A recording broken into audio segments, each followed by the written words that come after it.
think. There we go. Well, hello, everybody. We're live.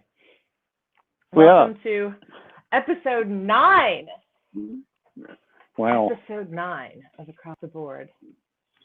I know. Which is incredible. What are we going to do to celebrate episode 10? Drink heavily? Well, I was thinking that we might have to take that week off because episode 10 is actually falling on election day in America. Oh shit! Oh, yeah. Maybe we should just think about do episode 10 to keep people sane. Well, I guess Well, we'll see how it goes. Sure. I guess. Damn. Yeah, we'll see how it goes. Anyway, hi Oscar. Hey, everybody say hi Oscar. To Oscar. Hi Oscar. So as you all know by now, and any new people that are joining us, Across the Board is a podcast dedicated to mental health, good health habits, and wellness in the music industry. It is primarily for creatives, artists, songwriters, producers, instrumentalists, but of course managers, tour managers, other people involved in entertainment can also benefit from this and are always welcome to contribute and connect. This is a safe space, an educational space, an encouraging space, so we don't talk about politics other than that next week is election next week, in which case and so we may or may not have a show. We'll figure that out and post it soon. We don't talk about religion. We don't sexually harass or harass in general. We don't bully and we don't troll. And if you do write a trolling comment, we will read out your comment and read out your name, and we will bounce you out of here because this is a one strike you're out zone. There are no stupid questions. There are no stupid comments. In that everything that you say and contribute is, of course, welcome and is very valuable, and we want all of you to feel that you can contribute. If there's something that we're talking about that is particularly resonates with you, you're more than welcome to type in and ask questions and so on and so forth. So today our guests are each other. Yay! How you doing, Mike? I'm good. I mean, full disclosure, it's been absolutely a nightmare. Oh no, you haven't, have you? Uh-oh. Have you got me? Oh no. Hang on. Have we got Mike? I'm here. Did we lose your audio? Are you, is anybody hearing me? How did this happen? Are we having a technical difficulty? We might be. Oscar, can you hear us? Are we? I'm going to go on here and have a look. I don't know what he's. Okay, Mike has said 1 minute. Celine, you can still hear Mike, but I can't hear Mike? You can hear both. So I can't hear Mike. Right. No. Stand by. Mike, say something. Hello. Okay. Hello. We can hear you now. All right. I guess that's what we're doing. Excellent. That's fine. No biggie. Great. We're back. Sorry about that, ladies and gentlemen. Thank you for participating and letting us know. You're our tech crew now. Congratulations to all. Anyway, I was trying to ask you, how you doing, Mike? I'm actually doing okay. I'm doing really good, but I'm absolutely knackered because it's been probably a long 10 days, and I actually took a day off yesterday. I felt really guilty about it for a good hour, and then I thought, you know what, fuck it, I'm shattered. I worked all weekend. I did 7 days straight minimum, and Mariana's got 9 days off. We were meant to be going to Scotland this week, and all the shit with the pandemic has affected that. So I thought, just take a day off. And I felt so good about it, except it started, this is the moan zone, it started with going to hospital to have an eye looked at because I've had, my optician found some scarring. And the guy said, I'm just gonna put some drops in so we can see if we can see the scarring. This may smart a little. The fucker, smart? Liar. So my eyes have been so sore all day. So I've got home and I've like gone, I've overdosed on drops, but it's brilliant. So I'm actually feeling good now. Hence the complete lack of preparation for anything and not being able to even get the thing up earlier saying, the clock's changed. We're an hour early in the UK and Europe. Right. So, that's right. You yeah. are. And we're going back on Sunday, I think. Next week, yeah. So yeah. just in time for us to do the neo-political election special. If we do broadcast on election day, I swear to you, I'm going to come on air wearing a Richard Nixon mask. Brilliant. Because I'm not quite honestly, sure what I know. I could come out in full support of one of the candidates, and I'm not going to say which one it is, but what are you posting? What are you? Oh no! I'll be waving my banner. Oh, good Lord! Plastic turd wrapped in. Is that your present poo? That was dear Josh, my youngest son, bought me a plastic turd a couple of Christmases ago. So I think that's as political as it's going to get. Oh, fair enough. Oh, Celine says I wouldn't mind a special that day, to be honest. Okay. Well, Mike and I will get to work planning something really. We'll do the election special. That's right. Actually, which kind of brings us to the topic of today, which at least in the United States is, so while we don't talk politics, a lot of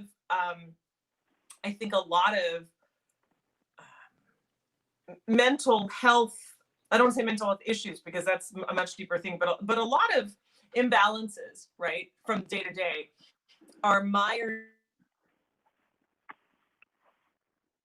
Uh-oh. And you're back without audio. Is this going to be okay? Wait. That's it. You're back. Hang on a sec. Let me just say something. Mariana's using this opportunity when I'm meant to be ignoring her. She's using this opportunity to move shit around on me, which is mental cruelty at its worst. What are you doing? You're moving stuff around when I'm not looking. Yes. Okay. In the corner of my eye, all I can see and hear is this. Yes. Bless you. Emiko, Mariana says hi. Hi, Mariana. We are live. We're live, yeah. We're live right now. Yeah, you're over here. I see her creeping about. There she is. There she is. Special guest, Mike's partner, Mariana. Everybody wave from your homes. Right. Now stop making a noise. Go. So this is a great example of how to take something that happens to you unexpectedly in a planned out moment and have some fun with it, right? Because that's something that I think a lot of people get mired into is they go, things aren't going the way that I planned. They have to be this way. They have to be this way. And if they're not, they're going against me. And that's not true, is it? No. Right. No. If I look at the number of people that try to plan for every eventuality, and they plan so much that the slightest thing that goes wrong, it totally screws them. Yeah. You know, you can't rehearse for absolutely everything. I do have a parody or a paraphrase of my favorite comment from a movie, which is Apollo 13, when the flight director says failure is not an option, and I have rehearsal is not an option on a t-shirt about bands and all that kind of stuff. But you can take it too far. You've got to be able to adapt and go with the flow a little bit. Absolutely. And I've got the real favourite one, which I only learned earlier in the year, was about a particular couple of people I know who spend so much time planning that they spend their entire life heading towards this thing that's never going to happen.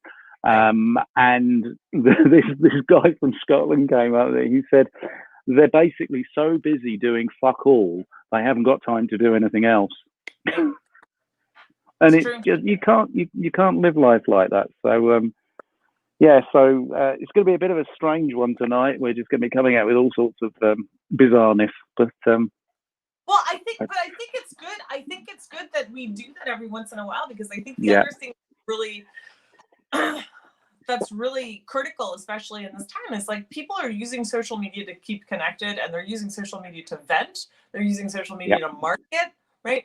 And so in a case like this, to have two people who are established in their own rights sort of be less prepared, more organic, conversational, just sort of we're here. It does. My hope is anyway that whoever's watching this would go, wow, you know, everybody's allowed to just relax once in a while. Just because you're on a broadcast or you're on social media or whatever, you don't have to be heavily filtered, made up, and sucked into a girdle, and all the best lighting, and like, you don't, it doesn't have to be that all the time, and you're human. It's okay. You say my lighting shit? I'm saying that I value you as a friend, and our friendship is more important to me than your lighting. That's what I'm saying.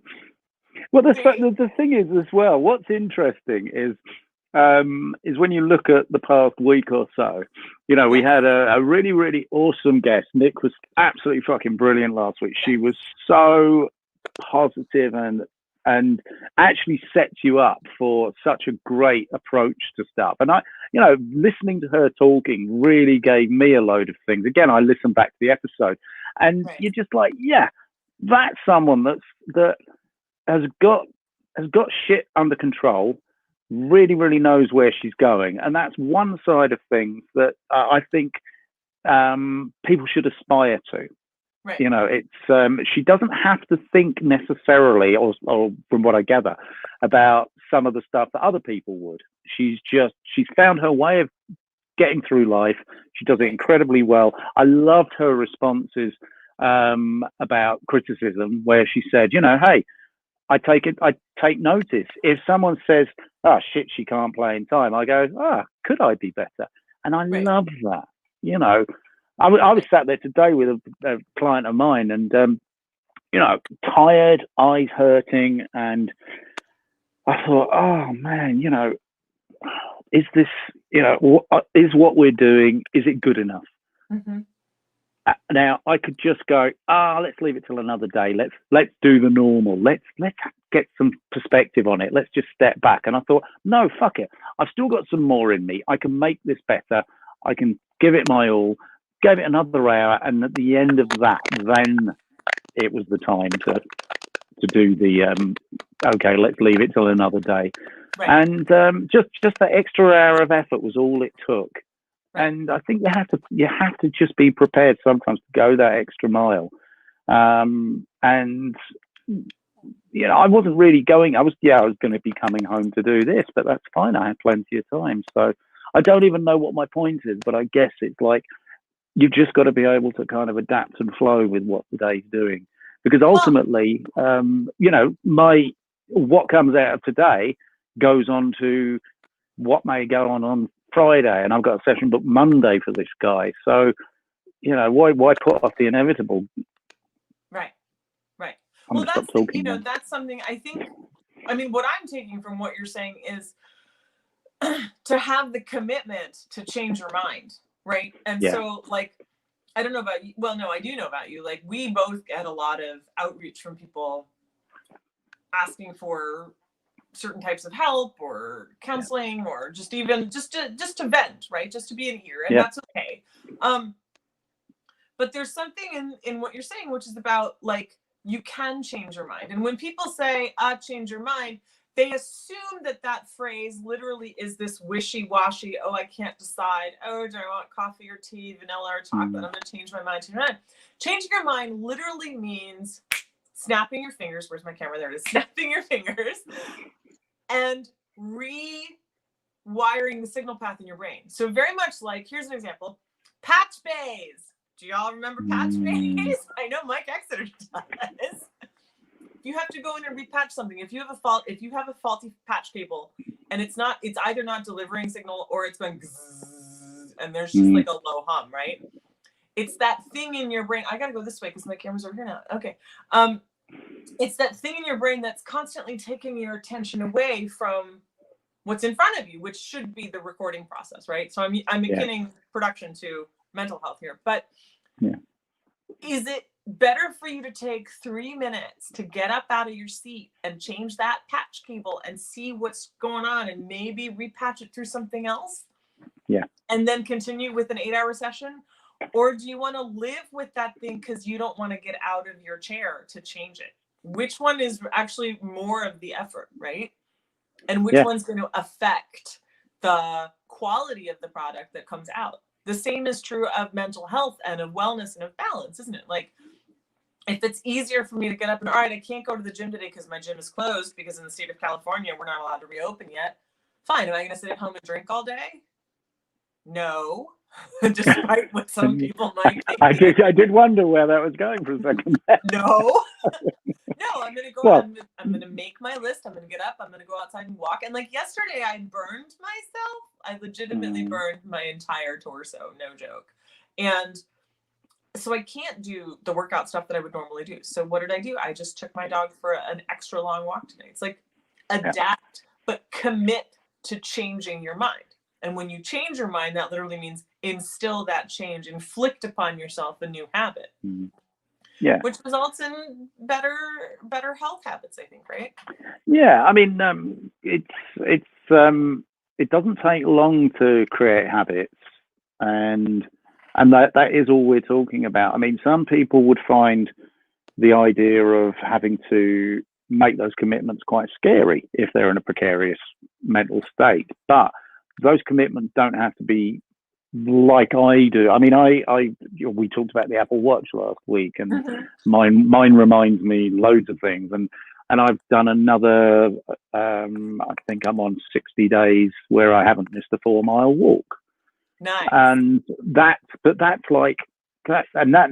it's not obsessional because I will, I just don't miss the walk because it's my habit and I want to go, and it doesn't matter what I do to. What I've got coming up in the day, I'll get up early enough to do it, and it doesn't matter if it's pissing down with rain.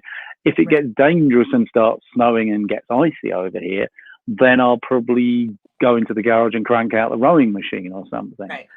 But those are big things that I've been doing this since January this year. But it had to start with a small thing. It had to start with that. Okay, it's not so scary. Oh God, look, I've got to put on these things that used to fit me, and shit, I'm going to get wet, and all these little things that you could put in the way to stop you from making that effort. Right. They're massive mountains to start with, but it does only take a small 1% thing to change, to go, actually, that wasn't so bad, that wasn't so scary, I'm just going to start trying to reinforce it. And also having that expectation that it might not be great every time. Early days when I was trying to get back into walking because I'd got these knee injuries that were plaguing me, I'd have 2 days where I'd go, oh, okay, great, I did a 2-mile walk, that was brilliant. And then the third day I couldn't walk because my knee was so fucked that it put me back 3 days. Right. So you're going to get setbacks as well. But eventually, by building on that process and understanding that it's not all about constantly getting better at everything, because if all you do is get better, you're eventually going to reach the point where you can't get any better, and then you're going to be seriously disappointed and you're going to beat yourself up and you're going to go way back downhill. So I think you just have to understand the ride of the wave, that you're going on. Right. Try to go for the upward trend. Right. Well, the other thing is, like, you're saying how, right, if it's pissing down rain and you're like, man, I can't go on the walk because I got to put on these, whatever, galoshes and a rain jacket and a hat and an umbrella and things.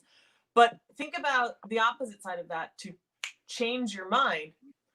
Hey, it's raining. Oh, I can still go on my walk because I have galoshes and a rain jacket and a rain hat and an umbrella. I can still do this. This is great, right?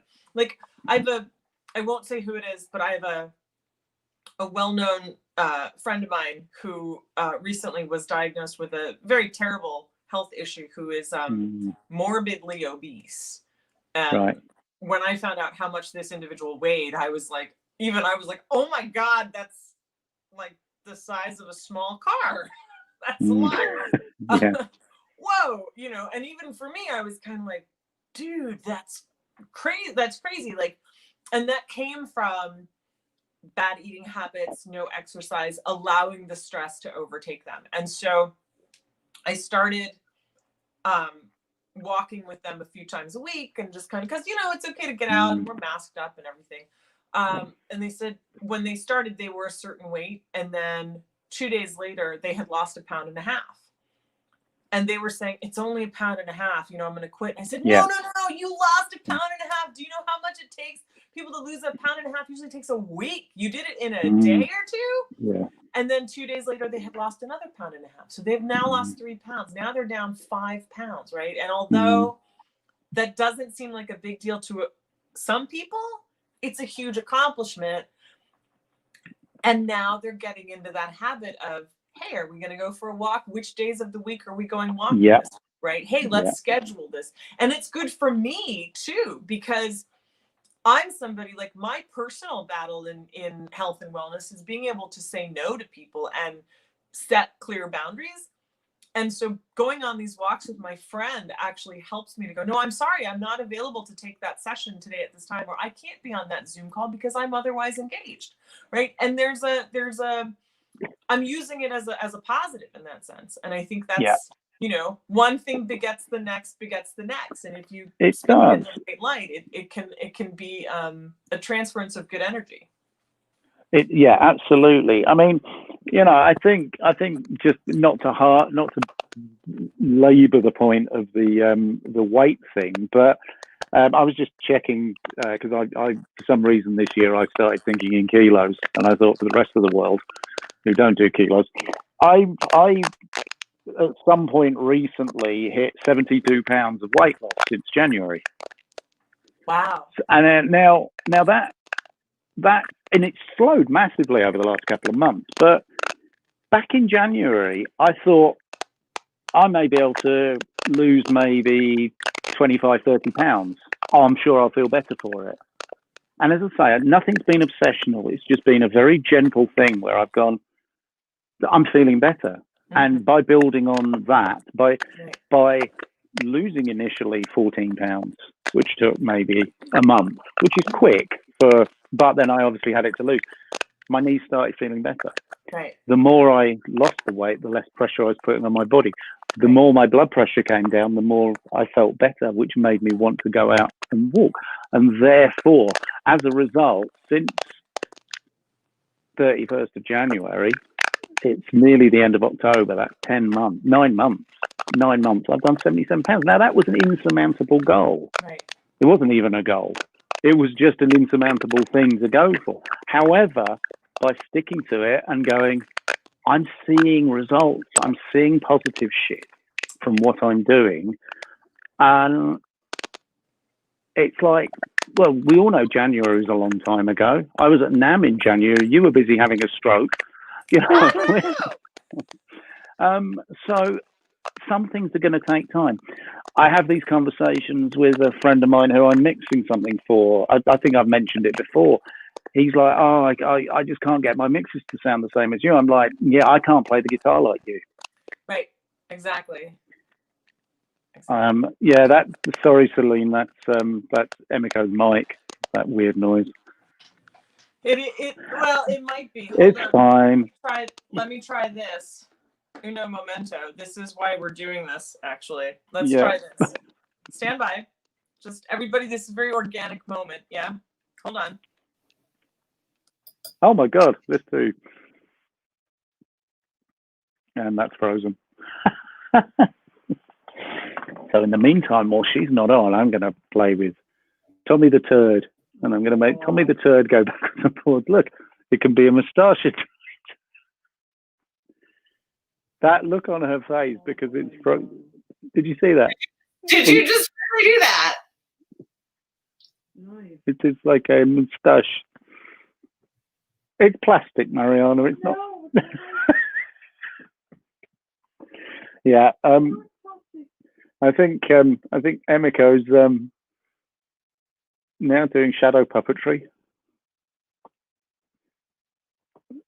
This is so okay. Here's another good example of how to just roll with the punches, right? My walls are made of fucking kryptonite in this house. So it's okay.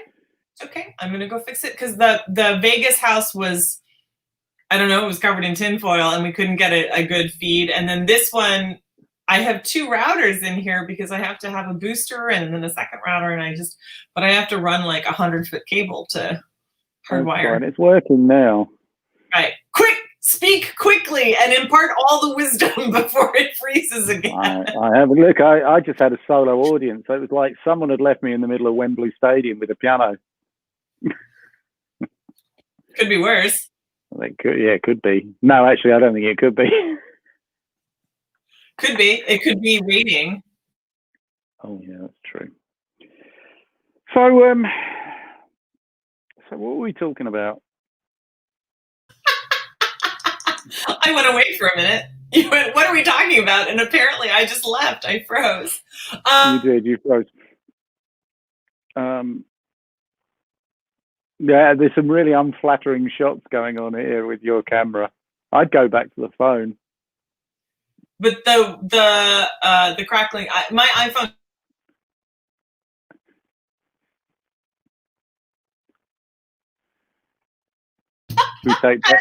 We'll take bets on whether or not she's going to get through a sentence.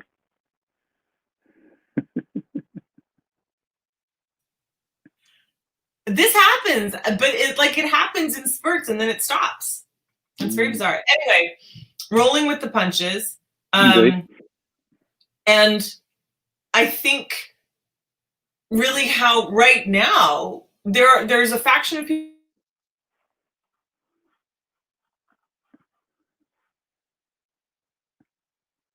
Let's have a show of hands for who wants her to put the phone back on with the crackling.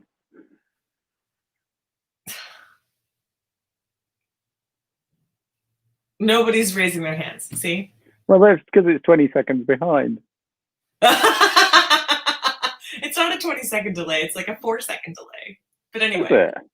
Okay. Yeah. So I could actually look. I'm gonna get the turd again and put it up, and then I'm gonna watch it. Oh, Mariana's horrified. Why are you horrified? You're fake horrified. You know I won't do that. You were the one that was hiding it in the mashed potato. Airing the Exeter household's dirty laundry. I fear that Mike Exeter's going to be single pretty soon, you guys. No, not at all. Bless her.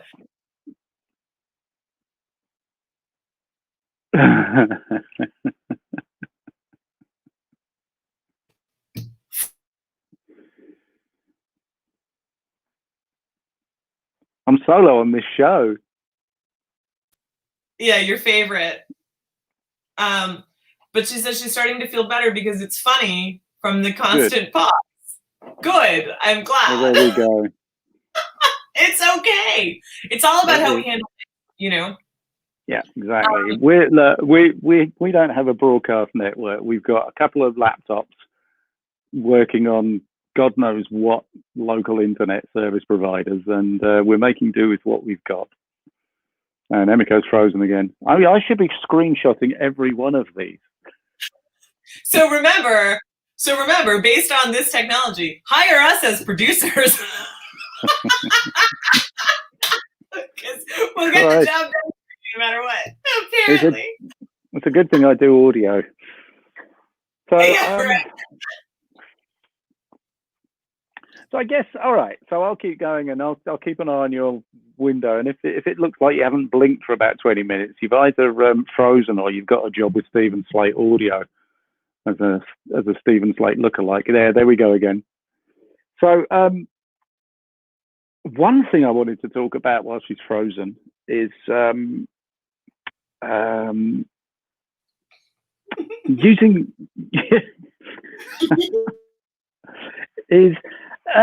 using Facebook and social media passive aggressively. I do see a hell of a lot of stuff going on at the moment with people who should know better, quite honestly. There's a lot of people who are obviously being affected by the world situation. And I mean, a lot of you have seen the post that I shared this morning, and then a lot of you kindly shared that about relapsing and overdose rates going up with mental health, just because of the fact that winter's coming, and everybody's actually preempted the fact that winter's going to be a depressing time without really allowing it to happen yet. And yes, it is likely to get a bit dark and maybe depressing for a lot of people, but it doesn't have to be as bad as everybody's sort of preempting. Talking about stuff is really, really important. Making more of an effort to connect with people. It was important back in March to connect with people when this happened, and I found a lot of self-help from just having as many phone calls and Zoom calls with people as I possibly could, just to make me feel better about what was going on. Because once you realize you're all in this together, it does make it feel obviously a lot less isolating. But one of the upsides of our social media facility is obviously we can stay in communication with people all over the world. We're doing this over Facebook, but the downside is the use of it for constant bitching, complaining, whining, and as I say, being passively aggressive. And there's a person not. He's a really good friend of mine, but he's obviously struggling, and rather than actually come out and try to have decent communication, and I know how difficult it is when you don't want to talk to people. And if anybody goes back many years to when I was going through my breakdown and subsequent descent into madness, I was putting some shit up on Facebook because it felt like it was the only way of being heard. But there are certain people, and you can't always get in their shoes, but there are certain people who are in relationships where they are supported, but they still feel they need to get angry at the world and also angry at their friends. And I think social media has got to the point now where it's very, very unhealthy, because what it does is it not only gives someone a place to air this aggression and the passive aggressive stuff, but it also encourages discussion, and a world of experts start coming out and inflaming the discussion and either enabling these people to moan more or make them worse by disagreeing with them. And I know this particular person is seeking help elsewhere, and I'm absolutely staggered that they're either not being honest with their counsellor, or their counsellor isn't aware. But if I was advising them, I would be getting them off social media, or at least maybe putting them on the naughty step in terms of what they post. And also, without going too deep into it, their significant other has started doing the same thing, saying how terrible they feel for them. But it's like, why is this airing going on? I get this impression that nobody in the house is actually talking to each other.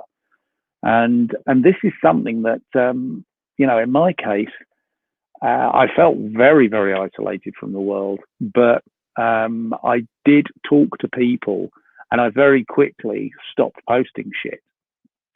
And this type of stuff is just becoming endemic. And if that's the beginning of what's going on this winter, then the world is going to be a pretty horrible place to be. I better get you to speak while you're still not frozen. No, I mean, I will step in and say I know exactly. We share this particular friend in common, I think, and reaching out and speaking to people is a choice, and it is a double-edged sword, because I think if you reach out and you have a series of phone calls with friends or Zoom happy hours or whatever you're arranging, using that word moaning, over and over and over again, whether it's on Facebook or off Facebook, you're just perpetuating something. And what you're doing is when you give attention to something, that something grows. And so you have that choice to either get on the Zoom happy hour, let's just call it a Zoom happy hour, coffee time or whatever. And you can either talk about how bad the world is, or you can raise each other up and talk about things that you want to do. And I think that's really key, is this is an opportunity for us to use the time for education as well. What we have been given, and I thought about this long and hard, Mike, it's like, in COVID in and of itself, of course, is a terrible, awful tragedy. So many people have lost their lives without reason, right? Without cause, baselessly, needlessly. Lots of people are not getting the care they deserve. That being said, when the world comes to a full stop, or at least a pause, for many of us that still have our health and still have a roof over our heads and still have our families, we should, and I think we have a responsibility to take this as a positive for us, because we can't bring back people that have unfortunately passed away. No. But is it a service to their memory and to their suffering that we should suffer and bitch and moan, or should we do something positive during this time? Right? Yeah. There's I wrote an article. Well, it's got to be back in April now. That Sonox, the plugin people, were kind enough to publish, and I was just looking it up early because I thought it was quite important. There was a section about. Oh yeah, here we go.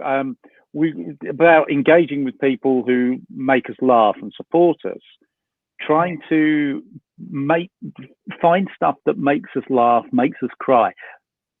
Let's not just be in constant panic and fear about stuff. We're allowed emotions, but we should let the emotions out in a manner that we shouldn't be afraid of. So when I was going through my shit, and the antidepressants were just like flatlining my whole emotion, I had days where I'm like, fuck, I just wish I could cry.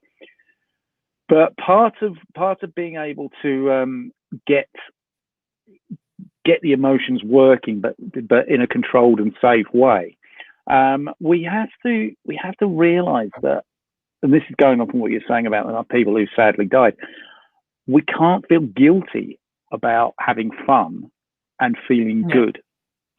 Because, as I put, the phrase you hear at most funerals are, they'd have loved today. They would have loved to have been here seeing everybody together. They'd want you to carry on living their life. And that's the point. We don't have control over certain situations, so we shouldn't let those control us. And it's really, really important. And I think as long as we maintain an awareness about ourselves, we need some kind of barometer to measure how we're feeling, and what that can be. The person that you live with, it can be close friends. You're in the best position when you're with someone or you're constantly talking, for people to see if you're going down or you're going up. That's because it's like all of these things, the things that change take time. So we need to make sure that we're aware of the general trend in which we're going. Right, absolutely. And that's why we, by having more communication in person, whether it's in person like properly or just like talking, rather than engaging in these fucking email spats and comment threads, it's just they're so dangerous. Because you're also picking up on a comment thread from 2 days ago, and I'm going to answer this. I'm going to be all clever, and I'm going to have a go at somebody that's being a bit of a twat, and then they've forgotten about that. You've now just ruined their day, and you're just to make you feel maybe better or accomplished, because I mean this is pot calling the kettle black from a few years ago. you know, I would love to engage and try and prove myself, but now it's like, no, actually, it's actually much healthier to have a conversation and just see if they're okay. Right. Absolutely. I think, you know, and the other thing is like the people I found that these folks that they air their dirty laundry on Facebook, and they, some of them do get sort of the stragglers, the hangers on, and then the other ones don't get any comments at all. And then they follow up their post with an even angrier post. Nobody's listening to me. Nobody cares. Fuck you guys. Fuck the world. And I'm just going, maybe nobody's answering because what you've just spewed out is complete venom and vitriol and hatred. And people are like, oh, vibe, too bad. Not good, right? And so it's those moments that people use Facebook as this, I think the thing that it's important that people understand, and this is something that is not actually taught, I don't know about it, I would assume in England it's not taught either, but here in the United States, neurophysiology is not taught from grade school, from elementary school on. And it's important to understand that human beings are conduits for energy. And that's not a hippy-dippy thing, that's a science thing. If you're water and skin and a couple of vital organs here and there, which is basically all that we are magnets, and we are transmitters, and we are transducers, for lack of a better term. And so what that means is those moments where like you're in a group in a room. Remember those days when you could be in a group in a room and not wear masks? You're in a group in a room and somebody walks in the room and everybody goes, ooh, because they have a really bad energy. They're not imagining that. That's real emission.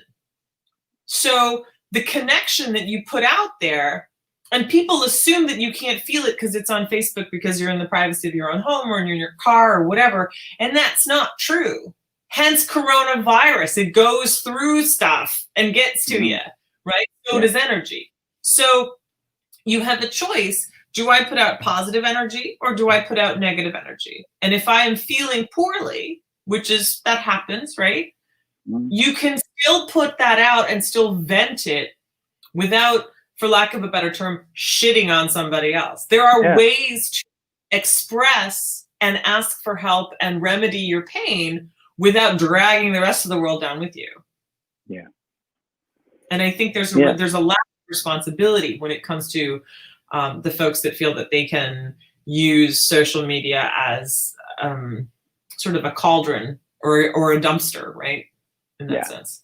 Yeah, and I think they do like they really are in a place where they are going to do a lot of harm and take people down with them, because it becomes self-perpetuating.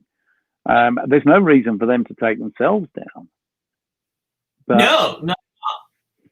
And I think the thing that's sort of really exacerbating it in both of our countries is you've got these very, very difficult political situations on top of what's going on with the pandemic, and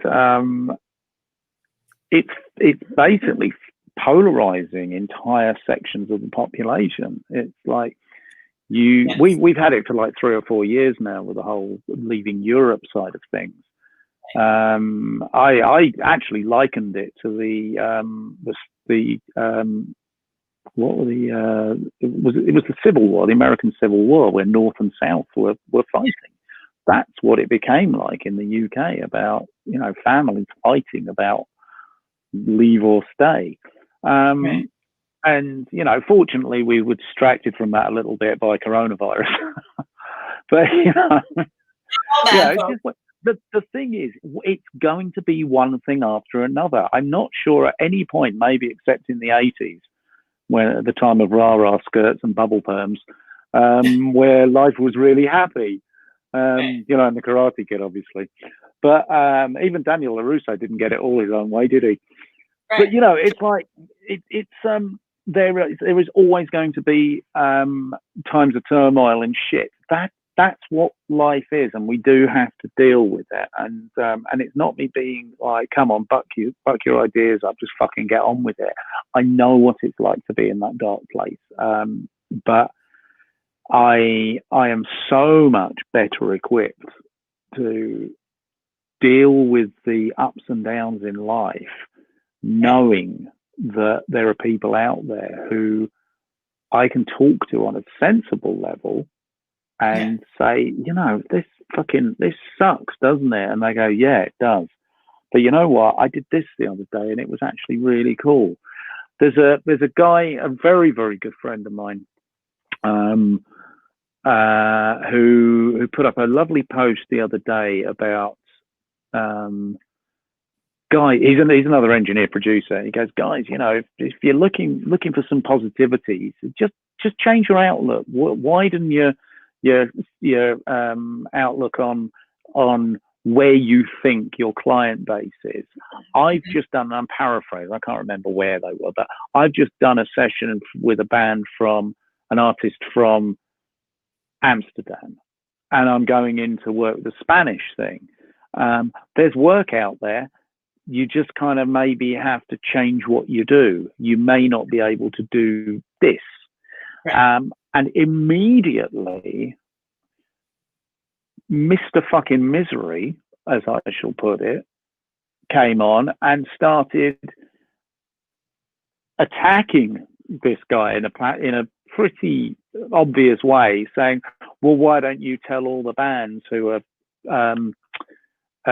doing their, who could afford to keep the crew on, they could put on these gigs, they could keep this going, they could do that. And so my friend started to engage a little bit more and say, yeah, but all I'm saying is, there are jobs out there. It may not be what your first choice would be, but there is work available. Well, you tell me where to find it. Now, it's like the guy doesn't want the answer. He doesn't want to be helped. He just wants to go, life's unfair. I'm going to fucking moan about it. And I'm going to take your positive post and I'm going to derail it and take it right down there. Unfortunately, my friend didn't turn it into an argument. He just went, okay, well, that's how you feel. Right. Now, I sat on my hands, so I didn't actually start typing because that's how far I've come. Yeah, well, it's a choice. Actually, that's a good point. Yeah. So actually, because we have about 13 minutes left, I had a thought, Mike, and I'm going to spring this on you. And I don't know how you feel about this, but I think this would be a cool thing because we talk about, when we're not having guests on, we talk about stuff like this a lot. And so I thought what would be cool, because every week we talk about posting up resources, and we will do that. It's just a little bit busy, and then we have our show, and then we go away and do. Well, yeah, yeah. But what if we use the remaining 12-ish minutes to make recommendations? Let's fill up 12 minutes with positive things that we do and we can do and that we want to do and other people to do. What about that? Yeah, go for it. No, you start. Oh, you see, this is what happens with me. Okay, so positive things that one can do. That one can do. So, well, I think picking up the phone to someone and just randomly, like Matt Starr the other week said he just picks up the phone. He thinks, he says he prays, and then he gets, why don't you call? I think God talks to him as a pretty laid back person and says, like, hey, Matt, why don't you call? I think he even does that. Matt, why don't you do? Yeah. So he just picks up the phone. So maybe just assuming you haven't got a complete bunch of assholes in your phone book, randomly pick someone that you've been meaning to talk to. Right. Have a conversation out of nowhere. Doesn't matter where it goes. Just, hey, I was thinking about you. Yeah. It's been a while. What have you been up to? Make it about them as well. I think a real positive thing to do, and this is coming from someone that talks for a living, is to listen. Let someone tell you how they're feeling. Okay. That's a good one. Are we doing this alternately? Or? We can. It's up to you. Well, I was going to say the other thing, which is an obvious one to me, is is get your nose out of your phone once you've made that phone call and do something different. Don't immediately reach for it. Maybe there's no problem watching the TV. Just watch something different. Don't look at the news. I don't actually look at the news anymore. The app comes up on my phone and I just look at the headlines and go, yeah, nothing new to see. If it's telling me stuff about something that they've been reporting for the last 3 days on the phone, I don't bother reading the article. I'm like, yep, nothing new. So Okay. I'm not going to look at that. I'm going to watch a film. I'm going to watch some stupid program. Okay. I'm going to watch something about the space race. I love everything to do with NASA and astronauts and the whole exploration thing. Mm-hmm. Just do something that takes you out of that moment where you're starting to feel that you need to concentrate on something that maybe isn't good for you at that point.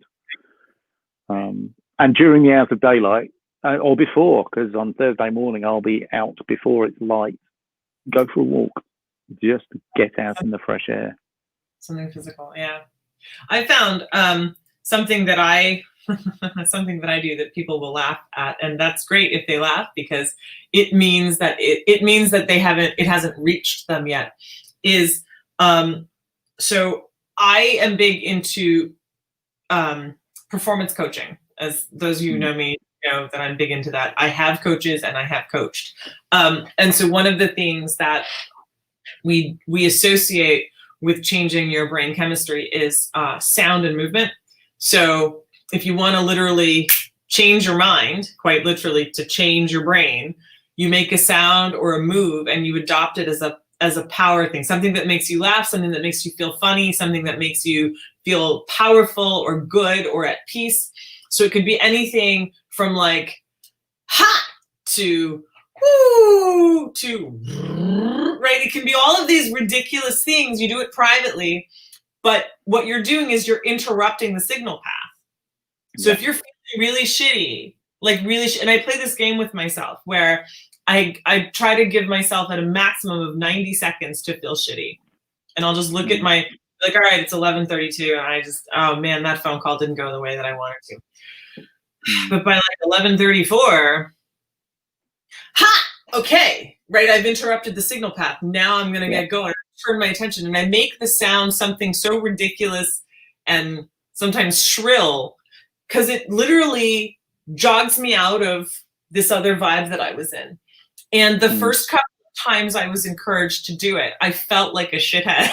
Like I was so self-aware and I was laughing hysterically. And I was told, but that's okay because the laughter is actually interrupting the signal path anyway. Yeah. And that's great. That's what you want. Now take that laughter and turn it into a sound. So I have my personal thing that I do, but I would encourage everybody to find that. And if you feel sheepish, that's okay. It doesn't matter. I have a friend of mine that every time he gets upset, he sticks his finger up his nose. Not to pick it. Brilliant. But he looks in the mirror and he goes, man, this is right. I won't actually do it. But it's like, man, this is a shitty situation. And then he laughs at himself because he's jamming his finger up his nose and he's bitching to himself in the mirror. And he's like, wait, okay, reality check. And then he goes, washes his hands and he's off and running. So something that completely knocks you sideways, I think is something worth incorporating. That's like that thing, if someone's in charge, someone's bullying you or whatever, imagine them naked. Exactly.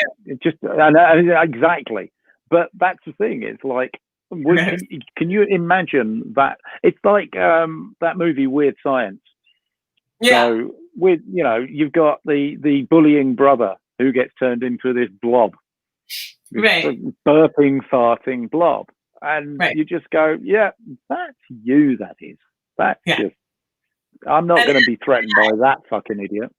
And FYI, have you guys noticed, think on this at home as you think back to like your childhood or even last week or this morning if you were being bullied or antagonized. There's never any hot bullies. Like you don't really, you don't ever sit there and look at a bully and go, I'm going to picture you naked. Wow. You just go, oh, it doesn't happen. Right. So that's another thing you can realize is so there are I people knew like that was coming. dude. Well, fine. Imagine them covered in That's cheese. great. But that's the point. You don't want to imagine them nude because it's like they're repulsive. So you just go, okay, well, oof, you know, just. I think there's actually something really interesting, and I do owe this guy, a very good friend of mine, Daniel Tobin, and I must put up the thing that he shared. But he's this goes with the positive thing you can do. He's just created he was a label director at a record label in the UK up until earlier in this year. He chose March to leave after 27 years and take on a new job, which wasn't a great bit of timing, but it was actually. It totally changed his life. But recently, he realized that there weren't any rock and roll coloring books. Now, this guy's my age, right, or thereabouts. But he recognized the mental health benefits of quietening the mind. If you spend your entire time listening to music and you love music and that's your entire being, then listening to a relaxation tape with music may not quieten your mind. It might get you going, fuck me, that 50 hertz is really annoying and there's a resonance going on there, and I wish they'd EQ that fucking vocal, because when she's saying you need to relax, they should have de-essed her and all this shit. So you know, it's like you can't switch off. So he's developed this range of rock and roll coloring books, and they're fucking brilliant. And the mental health benefits of just basically going over these colors, it's like the paint by number stuff. But the great thing is he's done them with classic album covers, and they're amazingly, there's a Judas Priest one. So it's got like artwork, it's got cartoon stuff, it's all been approved. There's a couple of them happening, but I'll share it later after the show. It's brilliant. Find something that engages the other part of your brain. It needs to engage the prefrontal lobe. It's not the stuff that's happening automatically at the back of the brain. This isn't left brain, right brain. This is subconscious and automatic stuff and creative. And it's so easy to do. If you can do stuff practically, if you can engage your hand, do something physically. I always say this is why the coloring is so important. I always say writing something down. I'm always making notes on my iPad with a pen. Writing stuff down, you connect with it. Yeah. You form this relationship and these neural pathways. So even reading a book is probably better than listening to one, because you've actually got it physically in your hands. And some people read by per book too. Yeah, exactly. I don't get enough time to read, and to be honest, my eyes get too tired. So I love listening, but then I never listen to stories on audiobooks. I watch movies because that does the whole thing for me. You know, the association.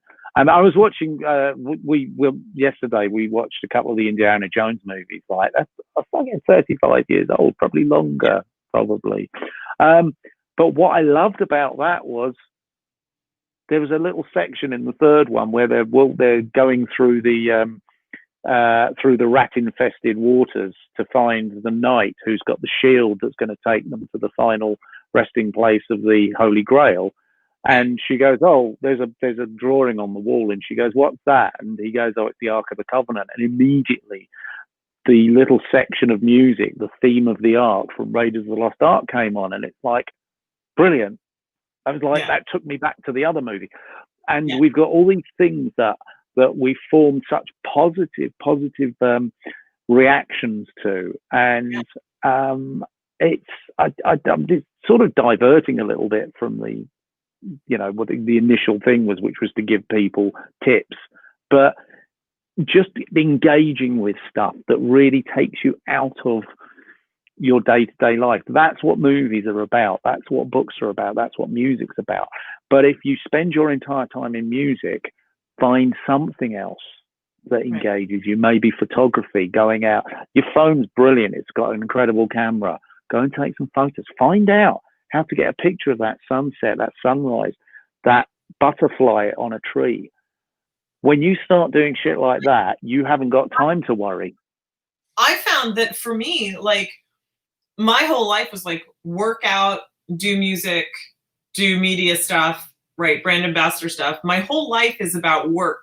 And recently, since the pandemic, I found out that there are things that I love doing. Like some of you guys know, I have a dog that I adopted, this ridiculous princess named Victoria, and she has her own Instagram channel that I started. And something that I really love is taking pictures of my dog in various costumes and things. And it takes a lot. Like I have to go source it, I have to set it up, I have to this, I have to that. And at first my brain was going, well, that's ridiculous, Emiko. You don't have time for that. That's stupid. You need to. And I went, well, wait, why? Where am I going? The studio's closed, right? I'm not doing the record in a different way. I'm not going out. I'm not touring behind the record now. So what am I doing? What am I doing? I have the time. Now is the time to do it, right? Or I love going to botanical gardens and taking pictures of close-ups of flowers. And I have like literally 1,000 pictures on my phone of just what to other people would look like the same flower, but to me it's something completely different, because that's therapy for me, to get that right angle, that perfect focus, that, you know, everything about it. And at the end of the day, what I have is 2 hours at the botanical gardens outside, so I got some exercise and fresh air, and I have pictures that I can look at later. And if I want to send them to people and say, hey, I heard you were having a rough day, here's some pictures that I took, you know, when I look at these flowers, they remind me of you. Or, hey, we should go here next week, I'm a member, let's go. It creates more of that positive domino effect. So, and you shouldn't have to think that. I think another thing, Mike, that like people are so attached to is the idea that anything that they do for enjoyment must be productive. It must have a purpose. It must, you know, it's either going to be to antagonize someone politically, or it's going to be to create music and you have to make money. No, I've got friends that all of a sudden, like the most corporate women and some men that I know, have taken up knitting and embroidery out of nowhere. I was like, did your mother knit? Nope, just always was curious about it. Okay, great. You know, we have the time. Yeah. And we should, I mean, you've got to, if you can start forming, not everybody's had the greatest upbringing. Some people don't want to remember their childhoods, things like that. But it's like behind me. So the purple dinosaur there is Figment from Journey into Imagination from Disney World. So I got that. If I didn't buy it, I think I bought that when we went out there back in 2003 or something. But I first visited Disney World back in 1990. And I remember this incredible place at Epcot, you know, the Journey into Imagination, that really annoying song, Imagination. You know, that just kept going on. But the Figment of Imagination, I love everything that comes from the ideas that people just have this spark. I've got books about Imagineering at Disney. I just love, where does creativity come from? So I don't have these toys just because they look cute and I think, oh, isn't that great? I've got this quirky space. I think I work for Pixar or some shit like that. That dinosaur reminds me that creativity comes from a place that is born out of fun, experience, letting yourself go, just feeling free to enjoy shit.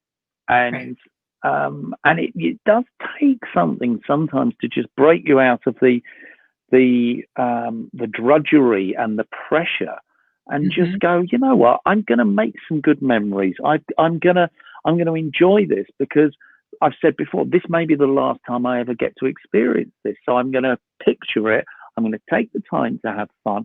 And I've got so many good memories. That's why we have stuff around us.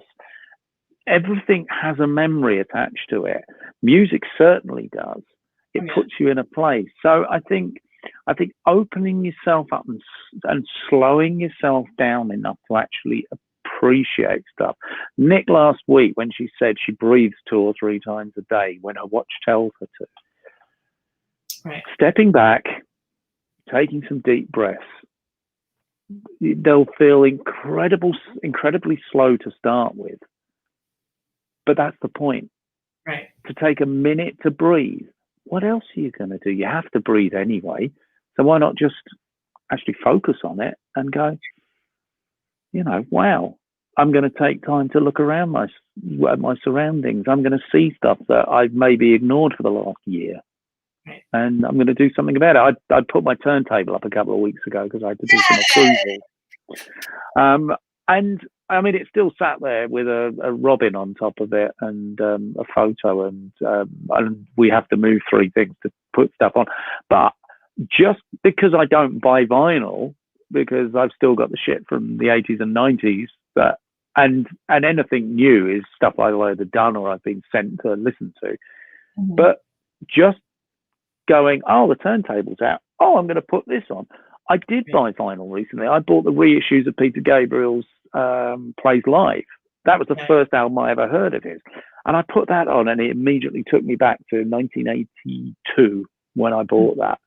And it was like, holy fuck, listen to these songs. That was what got me into what he did.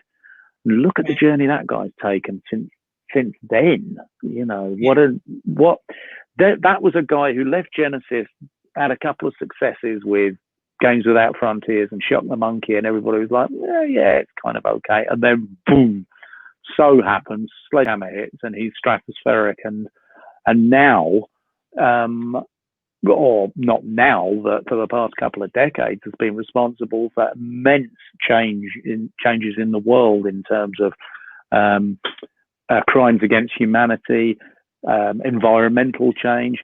He and Richard Branson and Nelson Mandela and a few others founded this thing called the Elders. And the Elders is a self-continuing group of people. But basically, the Peter Gabriel and Richard Branson side of it, the businessmen, the creatives, they put this thing together, and then the Elders took it forward. Desmond Tutu is one.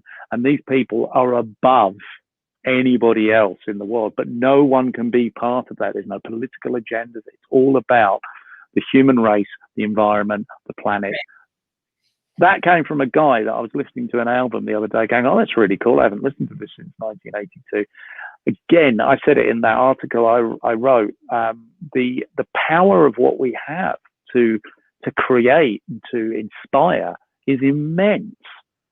My thing was called The Strength of a Hobbit, and it was all about a little guy because, you know, I said in the article it's because the guy was a very strong little character that went against the adversity of having to get the ring into Mount Doom. It's actually because I'm 4 inches shorter than my younger son, and he calls me Frodo. But the point was, and still stands. But you look at, okay, he was a character in a book.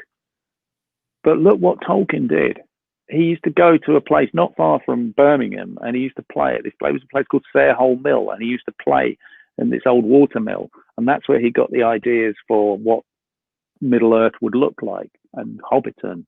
And from that spawned this century and a half. I don't know how long it's been around, but it spawned decades and decades of this incredible stuff all around Middle Earth. Bands have taken the imagery. It turned into these incredible worldwide blockbusting movies, and the imagination. People lived Lord of the Rings for probably 8 years. Right. Certainly 10 or 12 hours of their lives, time and time again. But out of those little things, that imagination. So if we can just keep inspiring people to take whatever. I mean, that shit with Mordor and the orcs, that's not exactly pleasant. That's horrible stuff. Horror movies aren't particularly pleasant, but it all comes from harnessing that stuff that imagination you have as a child, to have those imaginary friends, to play with 2 bits of Lego and turn them into characters. That's what we want to keep encouraging. Absolutely. And on I that note, I said I'd stop talking. no, I think that's a good place to leave off. It's because it's positive, and I think this does give. I hope everybody who's watching that this does give you some ideas of things that you can do, because there's a lot you can do. The last thing I would say is, speaking of the elders, since we have the gift of time right now, go volunteer. Yeah. Help others. Find a charity. Find whatever moves you, whatever your cause is, right? Go find your local organization and find a way to volunteer, whether that's helping at a elderly home or doing a food drive. It's, Thanksgiving season is coming up here in the United States, whether it's, assisting people, at a voting booth or whatever you can do, right? Delivering groceries to somebody down the street that safely or whatever. Volunteer your time. It doesn't take very much, and you'd be surprised at how much better you feel, but you would also be surprised at how many new things come into your world, changing a pattern, right? And by putting just be a giving person. Spend time doing stuff for other people, and as I said, listen to what they're actually saying. Sometimes just giving someone 5 minutes of your time will change their day for the better. Yeah, no, it's true. I'll tell you just really quickly. A girlfriend of mine went through a really rough time about 1.5 years ago, and she was counting on me, calling me almost daily with some very serious things. And I would listen to her, and then I would just speak back to, give her some, what I thought was advice. And one day she called me up, she goes, "I need to take a break from our friendship." And I went, "What? Why?" And she goes, "I can't handle what you're saying." And I was like, "I'm not telling you to go skydiving and lose 30 pounds. Like, I'm not sure because to me, what I was saying made perfect sense. It was logical. It was helpful. There was a remedy. There was a way forward. There was light." And she goes, "It's too much. I can't handle it. You're too coachy, Emiko. You're too coachy." And I got offended. Like, I got bitch ass punk mad. Like, wah! But I didn't tell her that. I called a girlfriend of mine. I was like, "Yo, this friend, right, that we had in common, like, she's saying this about me." And my other girlfriend goes, "Yeah, I mean, you can be a little coachy sometimes. Yeah, it's true." So I said, "What do you suggest I do?" Because I want her to be better. She's counting on me. I don't want to let her down, but I don't want to placate her and be just like, that sucks, because that's not being a true friend either. And she said to me, "Why don't you call her up and ask her what she would like you to do?" Not in a way, not in that condescending, "Well, what do you want?" kind of way, but in the way of, "How can I help you? I want to help you, and the way that I know how isn't working. So what might work for you? I'm happy to do it," right? And I called her up, and I did that. Took all my strength and might and humility, let me tell you, to call her up and do that. And she goes, "I just want you to tell me that it's okay that I feel upset." And I was like, "What? That's it? That little tiny thing?" And she goes, "Yeah, that's all. I feel really alone right now, and I just need to know that I'm not alone." And I was like, I can do that. And so sometimes when you're calling somebody, or if somebody calls you, it's okay not to give advice. It's okay to just sit there and be like, "Hey, I'm really sorry. That sounds really tough. Just know that I'm here. I'm here for you." Yeah. And that's, There's a lovely little Facebook meme, and it's Winnie the Pooh and Piglet go and sit down next to Eeyore, and he's like, "Well, why do you want to be next to me?" or something. "I'm feeling really sad," and whatever they say, and they're like, "Well, it's okay. We know that. We're just going to sit here." Right. Yeah. And that's sometimes just knowing someone's there is all it takes, and then it just makes them feel comfortable enough that you're not going to impose on them. And that'll just open the door for them to either communicate with you or not. But there's nothing worse than feeling that you absolutely are isolated and you've got no one to turn to. Right. Because people give up on you pretty easily. They sometimes don't want to. They can't be bothered. They can't handle what you're going through. That's the big big part of it. They hate seeing you like you are. They try to help in the way that if you were there with a broken arm, yeah, that's the thing. I mean, it's the old adage is, oh, it's a silent thing. There's, if someone's arm's broken, you can see it, you can fix it. But I think the fact that it's not visible, there is no ailment to cure. It's very hard for people to deal with the power of the mind. But just being around, and sometimes you have to be a bit of a punch bag.